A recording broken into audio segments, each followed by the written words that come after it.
Good afternoon, everybody. My name is John Francia. I'm an exhibition projects officer here at the Gallery of Modern Art.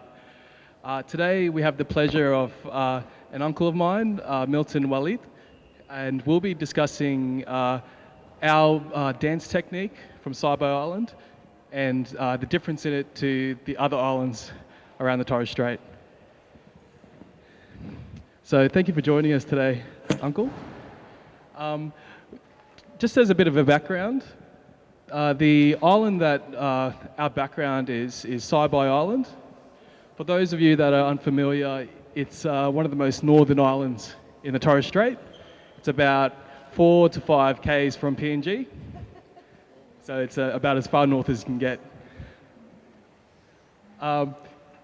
The islands themselves, the history is quite colourful. It's changed throughout the last 140 years.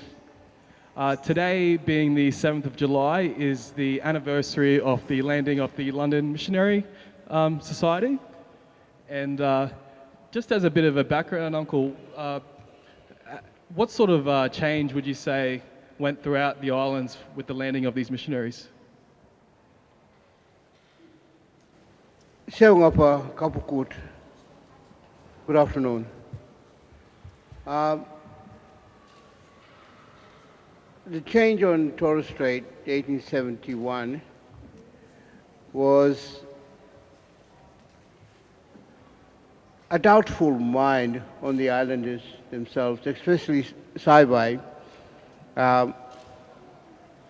which they already foreseen those things by telling in the skies that someone was coming to challenge them. And it gave us the changing to modern life now. If it wasn't for them, we would have been later on conquered by the explorers then. But with the London Missionary Societies coming through, so it was so far north, sort of a blended into New Guinea itself because it's mud flat and it's got no hills. It's so traditionally still well formed as in living styles. Little changed, but it's still the same. And with Saibai Island itself, it was filled with a few different types of clans, weren't they? Yeah, before the missionaries came, there were, like still today, there's 7 clans, and Saibai Kodhal were the regional, the village now today. That's our clan members, that our great-great-great-great-grandfather, who was a chief then on that side of the island, the western side of the island. The eastern side, where the other Saibaians lived, it's called Ait Kodhal. And including Ait Kodhal, not only Ait Kodhal that was there was a little island beside it, in itself like a swamp. There was a lot of village there. The village was called Bina.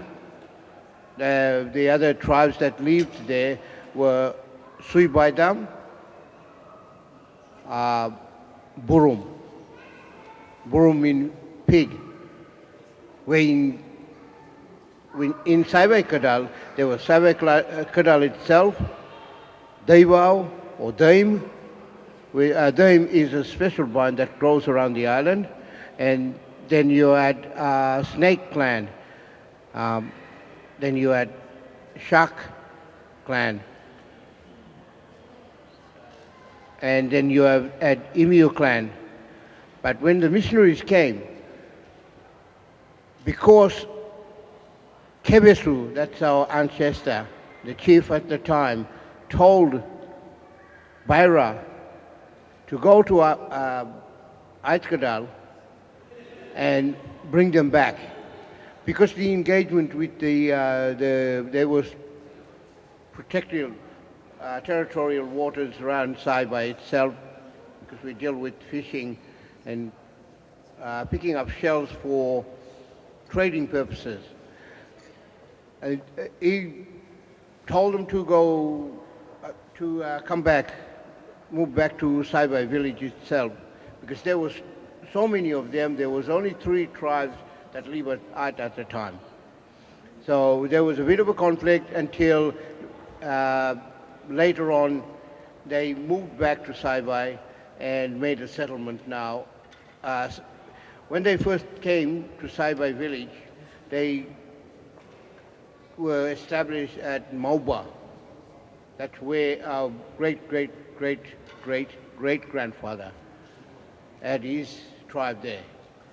And so when they came there, they first settled there. Today, whenever you have a chance to go up there, there's a monument there that states that where they first settled. And that's where the missionaries came and they met them there.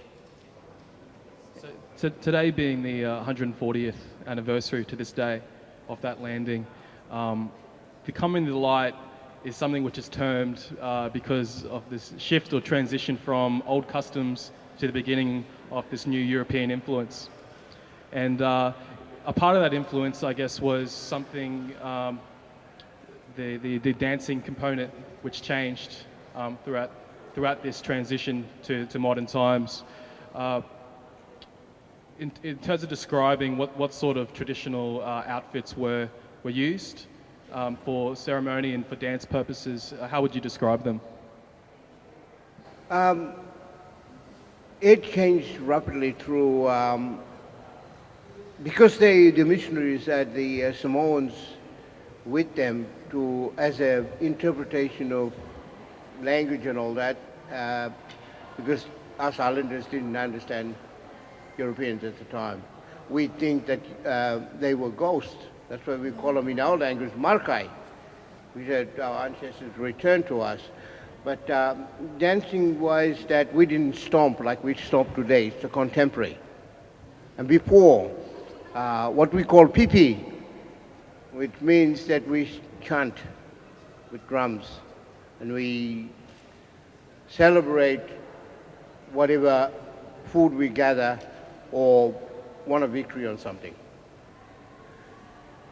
As the years went past, the dancing style changed it rapidly down because of the Samoans who were among us. They stomped in their dancing. So we looked at that technique and adapted to ours and then fit them into our songs. Because we didn't write books or we didn't paint. We are craftsmen. So all those dancing things that we wear now is very significant of telling our story, the changes that occurred from 1871 through centuries until now. Part of the history of the Torres Strait, apart from the European influence on it, was the South Sea Island influence, which we had a lot of those islands from the Pacific coming in to a lot of the northern islands and stamping on parts of their customs and cultures and integrating it into the Torres Strait as well. Yeah, with the dancing headdresses and all that, that was the main headdress that was worn mainly around the islands. But in the village itself, we didn't wear anything until we go out fishing and all that to scratch yourself from being noticed of a person that walking along getting a fish on the reef or something. We had to wear these to camouflage ourselves, like, you know. So these were normally worn then at the time. And because we went through, the men especially went through different stages of from childhood to teenage years and then to adulthood.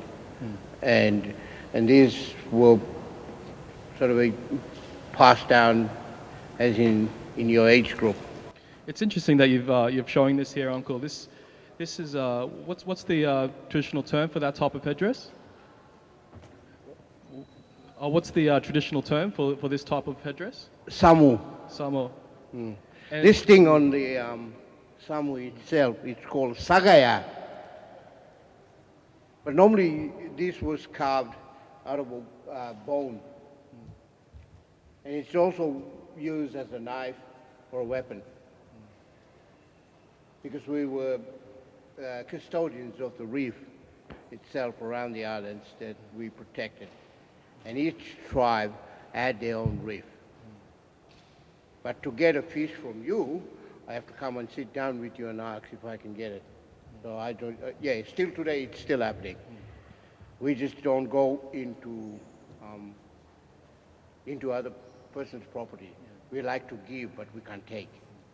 And it's interesting how over time as well, as dancing has evolved, that new materials have been added to the making of these dance items. So as Uncle was saying, traditionally with that samo, you would have a bone on the front, whereas today for aesthetic purposes and lack of resources in particular, we can use and craft and modify things from things in our current environment. This headdress that you have here, Uncle, what type is this? This is called derry. Similar one, what Eastern Islanders wear, like as you see up on the wall there. And they got different term, dari.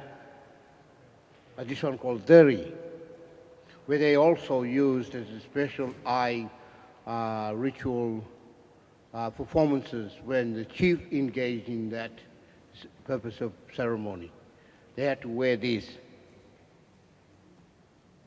And these ones are made out of lawyer cane and heron feathers. And with a lot of these objects too, they're items which have a lot of artistic license behind them. There's certain designs, patterns which belong to the maker and their family and can only really be passed down along that family line. In what cases would that be appropriate, Uncle? It'll be appropriate for when an uncle choose someone to pass on this special making of the address and certain things in the clans that had to be passed down. They everyone have chose in their family. I must clarify this. I think back of this other necklace I've got before I go on further on with this passing of the rights of the clans and all that and tribes.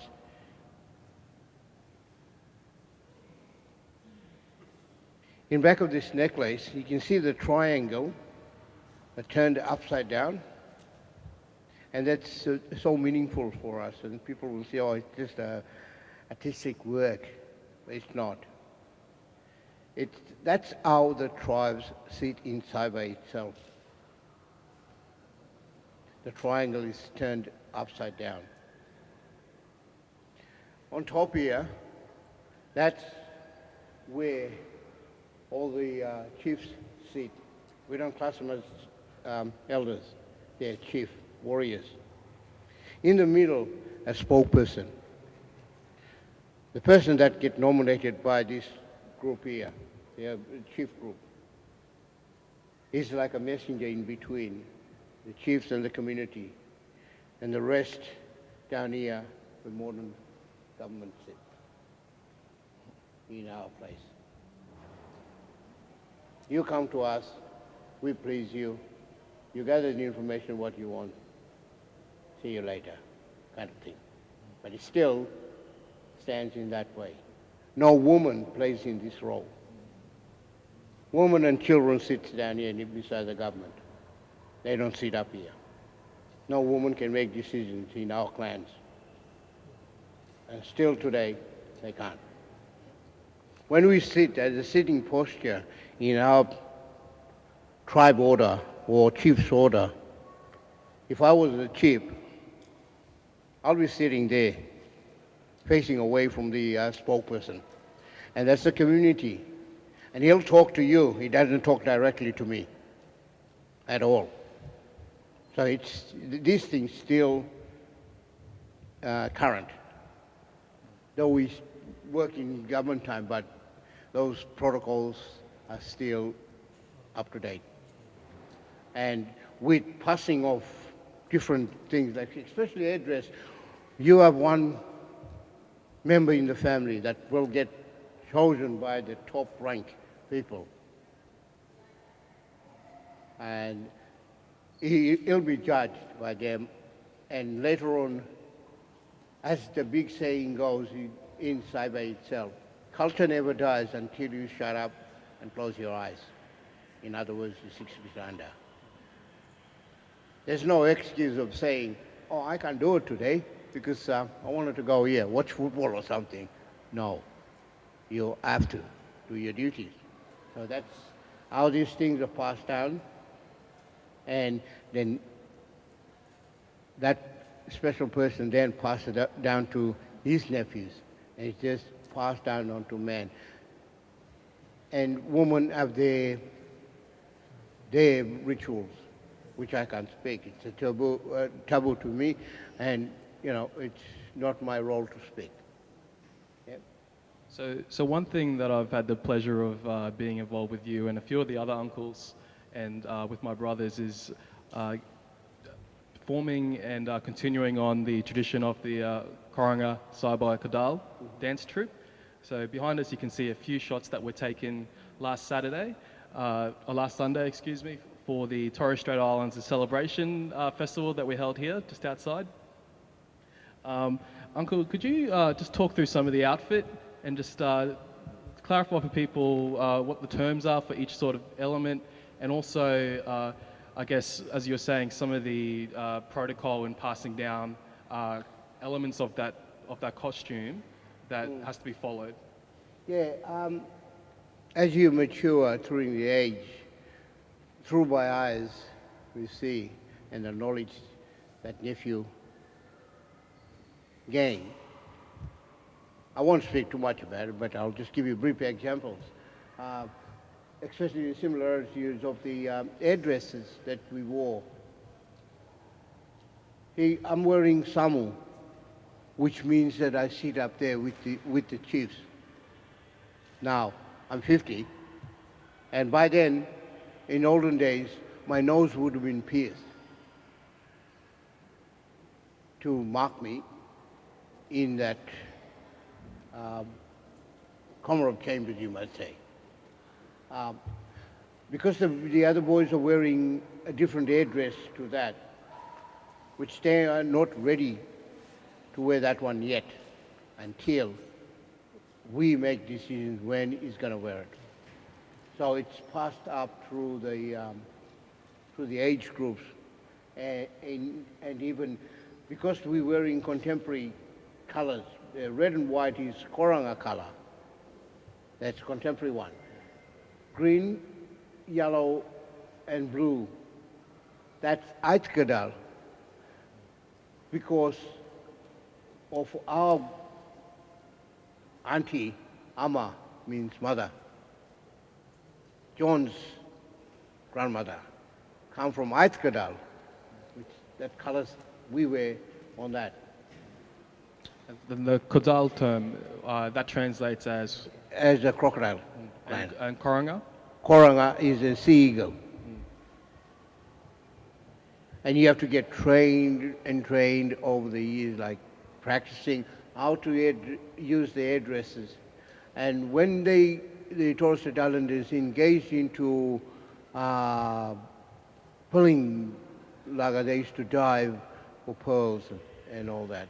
And because their creation in their mind, sitting there watching the pearl shell get thrown overboard back into the sea, and how it's swaying down into the water until it hits the bottom. Okay. And then we'll create this address and display it, how that shell going down on the water. So that's why then there's a special way to use that address. And if you don't know how to, if I make one for me, It's my use only. If John uses and make his own, you have to use that one all the time. If he wears mine accidentally, it'll give him a headache because that's not his. And you have to make that address in one frame of mind. Because if you don't, it'll start play upon you. Believe me, it does. So each person makes their own headdress. Their own. But at this stage, Johnny and the others are not there yet. So I'm very much the apprentice at the moment. Yeah. But their older brother, Jermaine, is ready. You know, the funny thing is that we were getting prepared to come and celebrate this day with the rest of the public. I approached that question to Jermaine. I said, are you ready to wear that headdress? He had tears in his eyes. He was scared. He said, no, Uncle, I can't. I'm not ready yet. I said, yep, I'm only testing you. So it's those big things that we do. I have here a bit of footage from last Sunday. I'll place it on, and I'll have Uncle Milton here just talk through some of the moves and their significance. So this was a part of the Torres Strait Islands celebration, which was held over the Friday to Sunday of last weekend, and it marks the 140th anniversary of the coming of the light. It's a day which is, I guess, the biggest day on the calendar for Torres Strait Islanders, and it's a day of the year where a lot of the community, no matter how small, particularly in Brisbane, will come together and we'll celebrate, we'll feast, and we'll share our culture. So it was a great honour for the gallery to host such an event over the weekend as well. About the signification, the identity of the cultural people of this tribal group. So this dance here, Uncle, this is our entrance dance onto the stage. This is dance to memorize the people of Saibai, of this clan, Saibai Kodhal, represents our clan. from the time immemorial. For We today, have Uncle Maynard here. He's entering the stage. Yeah. our identity, our vibrancy of our culture, the meaning, the in-depth. So what does he just lay down? Totem That represents the and dam, lives on the the lives of these nesties, the tribes. crocodile, where the crocodile will Koranga rest. Kodhal.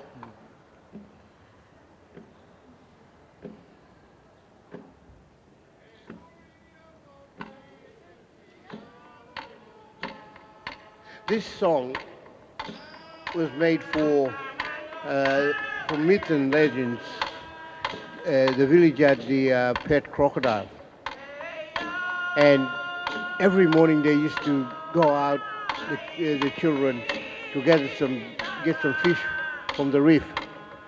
And after they got fish, they came back to the pen to feed the crocodile. And this happened every morning, every afternoon. They must feed the crocodile. And as the crocodile grew, and one day they were feeding the crocodile, and one of them said to him, Gaizu, said to the crocodile, that's the name of the person, said, Gaizu, Aka, how about one day you'll take us for a ride on your back? And Aka said, no, I'm too young to take you out. So they tried it several times every time they feed the crocodile.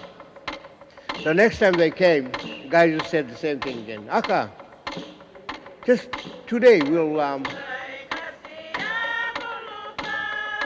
go for a ride on your back. But the crocodile said, no, I'm not ready. So they start to eat her with a stick. And Gaizu put his hands in, but she just had a feed, and grab all the food out and throw it on her face. The next day they asked her again. She said no. And they then repeat the same thing again. Punished her. So that couple of tries and then the crocodile said, okay, I'll take you out. So they all turned her back. So they went for a ride. As they came to the strong current, she done the death roll and threw him off her back. And as from then, no one knows what happened to them. And all the markings on our face represent that story. And the people, they've got names in order how they set on the back of the crocodile. And face painting in general throughout the Torres Straits, is that something which is quite common, or is it? No, it's not quite common. Like our tribe, it's the significance of that song and the tribal markings where you sit on that tribe, how your age, knowledge on that tribe is. So different facial markings would dictate your ranking within the structure? Yeah, women had tattoos done on one side until they were fully developed and fully woman. Now the leaf was drawn on the side of the left cheek, which is called bonel and a niece. It's on the side. Whereas today, now you can't do it. And the name Koranga Saibai Kodhal, where does that originate from? That's originated from chemistry himself, Koranga. He was also a witch doctor. So it is a forbidden story. That's just between you and me, John. Not to the public. Thank you.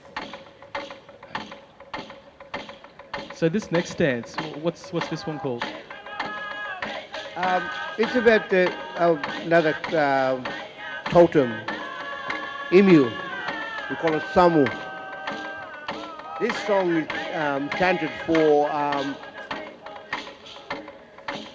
when they get angry or like when they want to eat. They go to this fruit tree and stomp their feet to shake the tree down so the fruit can fall and they have something to eat. But once it misses the tree, what do you call that? Tree trunk, then it get really, really angry. It'll take off, and you won't see that emu for about weeks. So it comes back again, and like it's shy of doing that same kind of repeating the same thing again. Just telling the story about what's happening.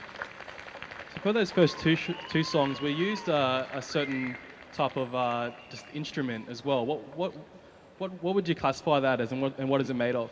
Well, it's made out of bamboo. We call it marab. In our songs, that it's normally based around sea and sky and land. Marab represent the breaking of the waves. And it makes quite a loud sort of click sound when you swing it with the right force. Yeah. So you can see here that it's quite a kaleidoscope of dress amongst the group. As Uncle said, it sort of ranks a lot of the dancers in the group and their experience as well. The colours are quite significant. You've got the Saibai Kodhal, which is the red and white, and the Koranga sort of colours, which are the yellow, blue and green. And with a lot of the tribal colours around the Straits, how do these colours relate to, say, their neighbours?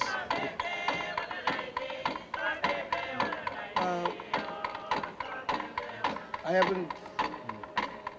haven't seen other island colours, but especially Saibai itself, it's got so many, like 7 tribes. We have different colours and markings for the tribes. I mean, like I can't speak to the other islands. It's against the protocols. Otherwise, if I say something that it's irrelevant, I'll be questioned why. Yeah. And I guess looking at sort of the other elements besides the headdress, here we've got these sort of arm braces. What would you call them? Zugu, Musur. In those days, today, because we live so far away from island, and what we can gather and get our thought together, then we can make them. But in the islands, they used to wear armbands like that made out of pandanus weaves.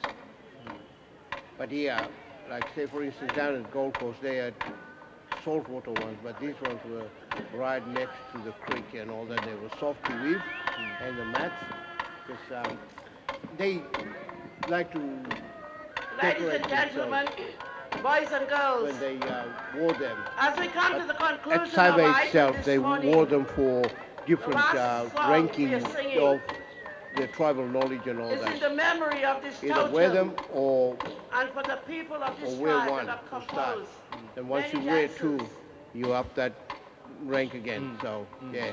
And as you were saying, Many with choreographers, proximity, we're quite a distance from the islands, many meaningful and we're in a new age where there's a plethora of things that materials to identify use. It's the our sort of culture, environment where we can maintain our being, the heritage, what we but are, the people of sort Torres of Strait. capitalize on This modern brings materials in the our whole of dance the style. Still use the same and technique of how the we make nation them, of Torres Strait. but Through the change them waters of into the contemporary. Torres Yeah. Strait But from still Maui use to the same Waikiki, old knowledge. as we Yeah. display So we have vibrant the culture, the value, skirt, which is called the zazi, spiritual and as you leading can see, we've of many of our modernized cultural that to people, the water communicate people, the our saltwater lineage people. with the colours as well, Many and also memorable songs the and calf dances calf have been brace. What's left that behind called? by our forefathers. With this pyramidal structure that hands down the knowledge, today we are That's, showing you this valuable culture That's like the ones we wear to on the reconcile with armband. you what we are all about, our identity, Wow. our being, Kabaku. and what we are, Kabaku. that Yeah, signifies that's the one where our went around there. totems, as we are presenting you this So morning. this particular the dance meaning is of something this is which we had to remove our not headdresses. only that they are gone, There's different but types they of dance left the styles, and footprints there's behind. appropriate us dance all to costume remember required for each particular and to dance. see There's and to protocols know around that we are still what we can alive, and the can't people wear, of Torres depending on the Strait. story that's being And told. for all of us here this morning, this is Yeah, to we all have of to us wear to that, reconcile like and the- to be with one like Johnny another, said, the to love different one headdresses another, we to want share one to different another, displays to of be part dancing. of this culture, and to be all of us But to learn and educate going one back to the another more traditional as we style show this of vibrant dress, culture of our obviously we people of wouldn't be Torres using any Strait, brightly coloured especially the top sort of Western costumes. islands of Yeah. But Torres Strait. how would something, say, in this performance, this costume, differ from something pre-London Missionary Society? It will be just chanted by drums. No stomping. Yeah. But then it would have been in those days wouldn't be displayed for the public. It would be well away off by themselves. That's the similar gear I'm wearing, and in that kind of dancing style, it would be just like that, but not stomping. Excellent. Cautious of time, I'd like to open it up for any questions now. Would anyone have any questions for Uncle Milton here that they would like? Why is he wearing a different skirt? He's got so which tribe or does he belong to with the red and the blue skirt? That's Koranga's colors. Ah, right. Because he, in our tribes, he's a maker of those headdress. That's been passed down to him. Right. And also, he's the choreographer. And yeah, he has a special title. Yes. So we sort of sit like there's chiefs, then me, and then him. Yeah.